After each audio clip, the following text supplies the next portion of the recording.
नमस्कार, मैं हूं आपके साथ पयोधी शशि और आप देख रहे हैं किसी भी खबर का संपूर्ण विश्लेषण करने वाला शो लाई डिटेक्टर टेस्ट, जिसमें आज बात करेंगे मिडिल ईस्ट में उठ रहे उस तूफान के बारे में जिसके बारे में कहा जा रहा है कि अमेरिका अब इस रीजन में काफी एक्टिव हो गया है और अब यह कहा जा रहा है कि मिडिल ईस्ट में आतंक के ऑक्टोपस का अंत करीब है। अमेरिका अब तक आतंक के ऑक्टोपस की भुजाएं काट रहा था, लेकिन अब कहा यह जा रहा है कि ऑक्टोपस के सिर को ही अमेरिका काटने का प्लान बना रहा है। मिडिल ईस्ट में आतंक के ऑक्टोपस का सिर कौन है, एक एक डिटेल हमारी इस रिपोर्ट में देखिए। मिडिल ईस्ट में आतंक के ऑक्टोपस के अंत का सच।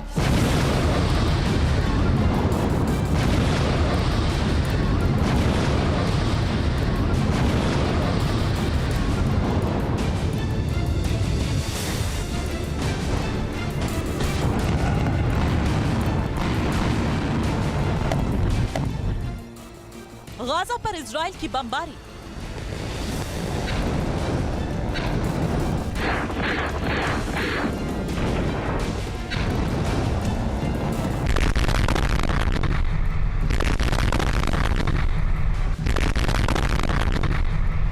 हमास के ठिकाने पर आईडीएफ का प्रहार।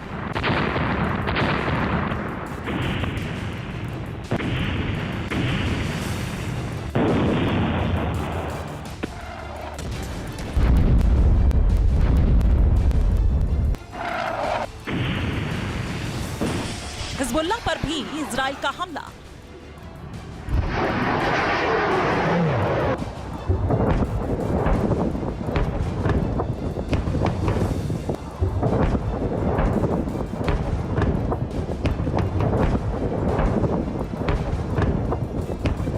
आईडीएफ के हमले से लेबनान दहला।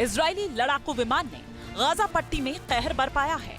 इजरायली हवाई हमलों में गाजा में कम से कम 100 लोगों के मारे जाने की खबर है।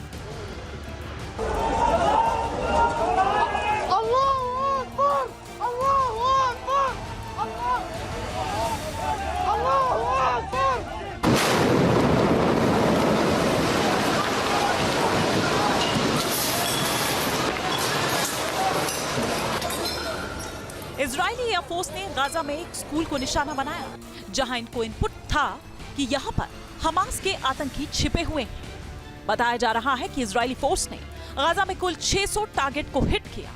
आईडीएफ की बमबारी में 250 आतंकी मारे गए।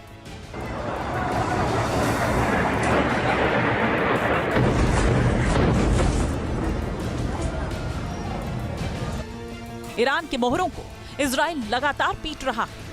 गाजा ही नहीं बल्कि लेबनान में भी इजराइल के हमले तेज हैं। इजराइल ने दक्षिणी लेबनान में मिसाइलों से हमला किया।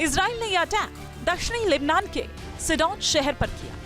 इजराइल ने यह हमला हमास के एक बड़े अफसर हसन फरहत को मारने के लिए किया था।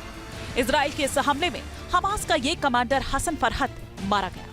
बताया जा रहा है कि इजराइल के हमले में उसकी बेटी और बेटे मारे गए हैं। पिछले कुछ दिनों में जिस तरह से मिडिल ईस्ट में ईरान के मोहरों पर हमला हो रहा है, उससे ये बात क्लियर हो गई है कि अमेरिका और इजराइल ईरान के मोहरों को मारने में जुटा है। मिडिल ईस्ट में आतंक के ऑक्टोपस की एक एक भुजा धीरे धीरे करके अमेरिका और इजराइल काट रहे हैं। 1.5 साल के अंदर मिडिल ईस्ट में काफी कुछ बदल चुका है। 1.5 साल पहले जब ईरान के पिट्ठू हमास ने इजराइल पर हमला किया था, ईरान ने इजराइल के खिलाफ साजिश रची थी, तब ईरान ने सपने में भी नहीं सोचा होगा कि 1.5 साल के अंदर हालात इस कदर बिगड़ जाएंगे कि उसकी खुद की मौजूदा सत्ता को खतरा होने लगेगा। सीरिया जैसे शक्तिशाली देश में तख्ता पलट हो गया है। अब वहां जुलानी की सरकार है और अब खतरा ईरान तक पहुंच गया है।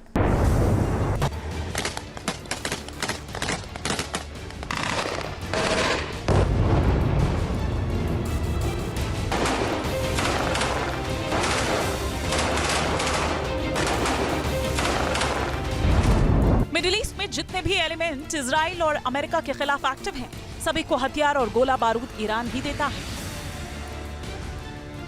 ईरान का सबसे मजबूत मोहरा हुती है, जो लगातार अमेरिका पर अटैक कर रहा है।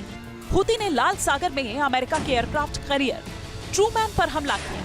हुती ने अमेरिका के MQ-9 रीपर ड्रोन पर प्रहार किया और दावा किया कि उसने अमेरिका के ड्रोन को मार गिराया है। ये बताया जा रहा है कि हुती ने 1 महीने के भीतर अमेरिका के 3 MQ-9 रीपर ड्रोन मार गिराया है। सोचिए, एक MQ-9 ड्रोन की कीमत लगभग $30 मिलियन है।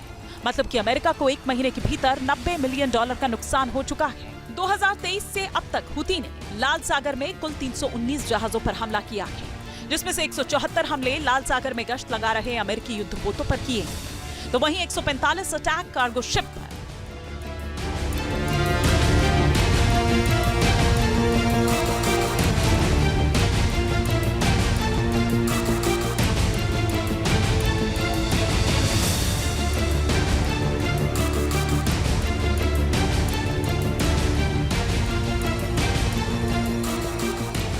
लाल सागर में हुती ने पिछले 1 साल से ज्यादा वक्त से आतंक मचाया हुआ है।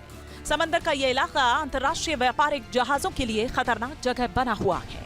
हुती के आतंक की ये तस्वीरें अभी भी दुनिया के जहन में ताजा हैं, जब हुती के विद्रोहियों ने एक कार्गो शिप पर अपना हेलीकॉप्टर उतार दिया था और हुती के आतंकियों ने जहाज को अपने कब्जे में ले लिया था। रेड सी, हिंद महासागर, एशिया और अफ्रीका के बीच पड़ता है और जमीनी तौर पर यही एशिया और अफ्रीका को अलग करता दिखता है। ये स्वेज नहर के जरिए यूरोप को भूमध्य सागर से जोड़ता है। इसी रास्ते से यूरोप और एशिया के देशों का सामान समुद्र के जरिए आता जाता है। इसके एक तरफ अफ्रीका के मिस्र, सूडान, इरिट्रिया और जिबूती हैं, तो दूसरी तरफ एशिया के सऊदी अरब और यमन है।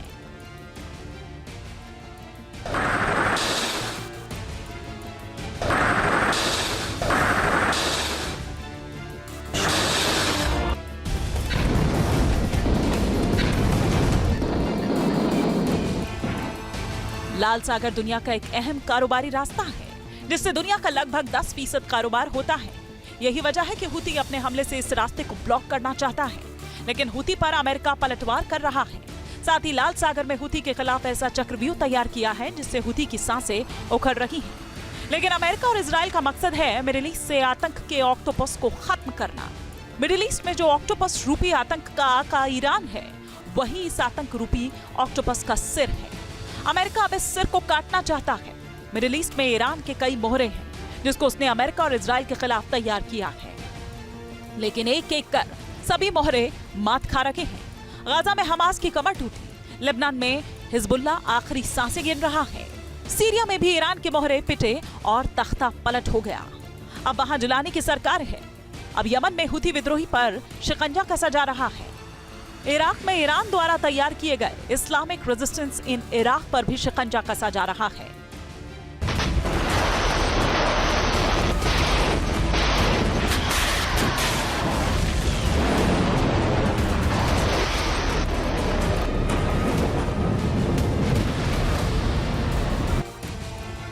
लेकिन बताया जा रहा है कि अमेरिका का अब सारा फोकस ईरान पर है। अमेरिका चाहता है कि ऑक्टोपस के सिर को ही काट दिया जाए, जिससे सारे आतंकवादी संगठन कमजोर हो जाएं।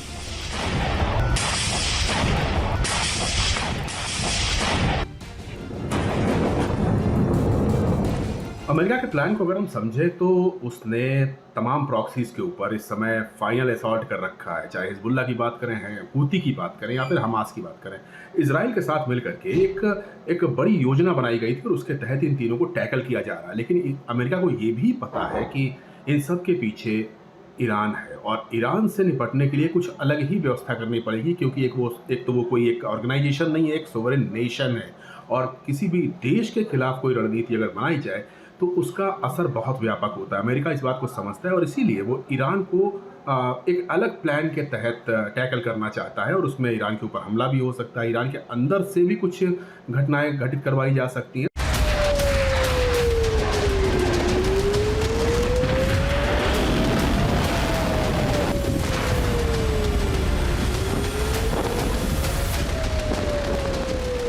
मिडिल ईस्ट में ईरान के एक्सेस ऑफ रेजिस्टेंस का खौफ जिस तरह से बढ़ता जा रहा है, उसके खात्मे का दिन भी लगातार करीब आ रहा है। यमन में मौजूद ईरान के मोहरे हुती के बाद अब नंबर आएगा इराक में काम कर रहे ईरान के पिट्ठुओं का, जिनको ईरान सपोर्ट करता है, अमेरिका और इजराइल के खिलाफ उनका इस्तेमाल करता है।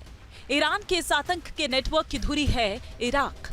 साल 2003 में इराक पर अमेरिकी हमले के बाद ईरान ने यहां अपना प्रभाव बढ़ाया और कई शिया आतंकी गुटों को खड़ा करने में मदद की। इराक में ये आतंकी संगठन अक्सर अमेरिकी ठिकानों को निशाना बनाते रहे हैं। इजराइल की मदद करने को लेकर भी कई बार अमेरिकी सैन्य बेस पर हमले हो चुके हैं।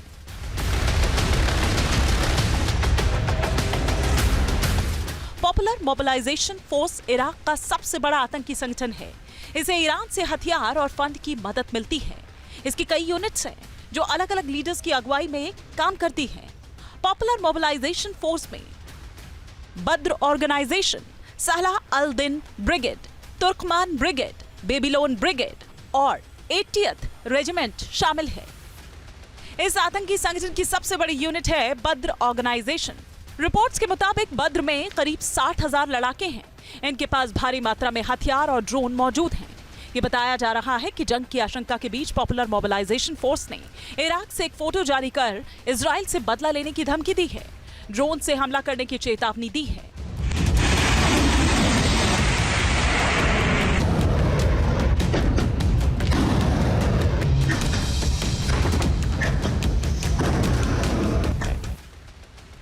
अब इसी नेटवर्क को अमेरिका ध्वस्त करने का प्लान बना रहा है। अमेरिका मिडिल ईस्ट में पहले ईरान को कमजोर करना चाहता है, फिर ईरान पर प्रहार होगा। अमेरिका की ओर से ईरान की घेराबंदी तो इजराइल और हमास युद्ध के दौरान ही शुरू हो गई थी, लेकिन बदले हालात, सीरिया में बदलते जज्बात के बाद मिडिल ईस्ट में संकट के बादल छाए हुए हैं। इस आपदा को ईरान अवसर में बदलना चाहता है और दावा किया जा रहा है कि वो न्यूक्लियर टेस्ट कर सकता है, जिसको घेरने के लिए अमेरिका ने भूमध्य सागर से लेकर हिंद महासागर तक चक्रव्यूह तैयार करके ईरान के मंसूबों को ध्वस्त करना चाहता है। अमेरिका ने भूमध्य सागर में यूएसएस वास्प एम्फीबियस शिप पर F-35B की संख्या बढ़ा दी है। ईरान की घेराबंदी के लिए अमेरिका ने 6 विध्वंसक वॉरशिप भी उतार दिए हैं। इसके अलावा अमेरिका ने 100 F-18 फाइटर जेट्स भी मिडिल ईस्ट में भेज दिए हैं। अमेरिका ने A-10 थंडरबोल्ट एयरक्राफ्ट भी खाड़ी में तैनात कर दिया है, जो बंकर बस्टर बम गिराने के लिए भेजा जाता है। अमेरिका का एक aircraft carrier USS Abraham Lincoln Hind महासागर में घूम रहा है, जो जरूरत पड़ने पर फारस की खाड़ी का रुख कर सकता है। खास बात यह है कि अमेरिका ने अपने सबसे खतरनाक 6 न्यूक्लियर बॉम्बर B-52 को भी ईरान की घेराबंदी के लिए भेज दिया है।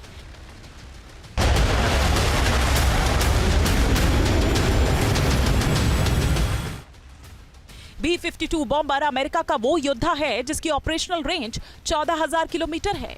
यह अपने साथ 32,000 किलोग्राम का विस्फोटक ले जा सकता है। दुश्मन देशों के रडार को चकमा देने में भी सक्षम है।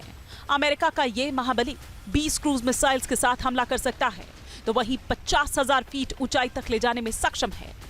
उधर B-2 स्टील्थ बॉम्बर और C-17 ट्रांसपोर्ट विमान भी डिएगो गार्सिया पर अमेरिकी वायुसेना के बेस पर तैनात हैं।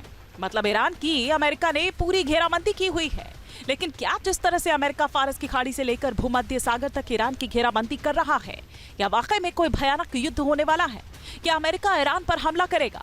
फिलहाल जानकार ये बताते हैं कि अमेरिका ऐसा नहीं करेगा, क्योंकि उस पर भारी दबाव है, खासकर अरब कंट्री का प्रेशर है।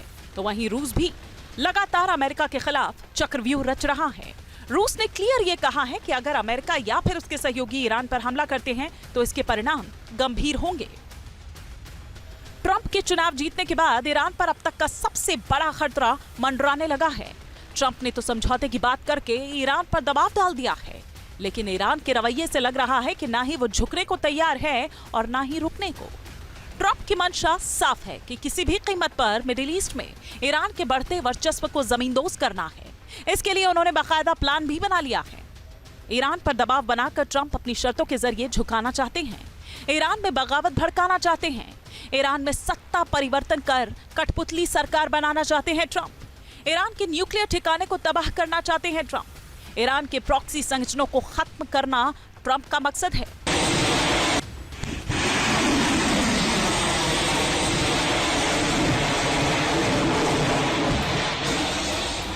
ट्रंप एक तरफ तो ईरान को लेटर लिखकर बात करने की बात कर रहे हैं, तो वहीं दूसरी तरफ ईरान के खिलाफ जंगी प्लान भी बना रहे हैं। मतलब कि ईरान को दोहरे मोर्चे पर ट्रंप घेरने की कोशिश कर रहे हैं, जिससे मिडिल ईस्ट से आतंक के इस ऑक्टोपस को खत्म किया जा सके। लिहाजा अब एक एक कर ईरान के मोहरों पर एक्शन लिया जा रहा है और अब ईरान की बारी भी जल्द ही आने वाली है। Team news nation. News nation अब व्हाट्सएप पर खबरों के ताजा अपडेट के लिए न्यूज नेशन के इस QR कोड को स्कैन करें।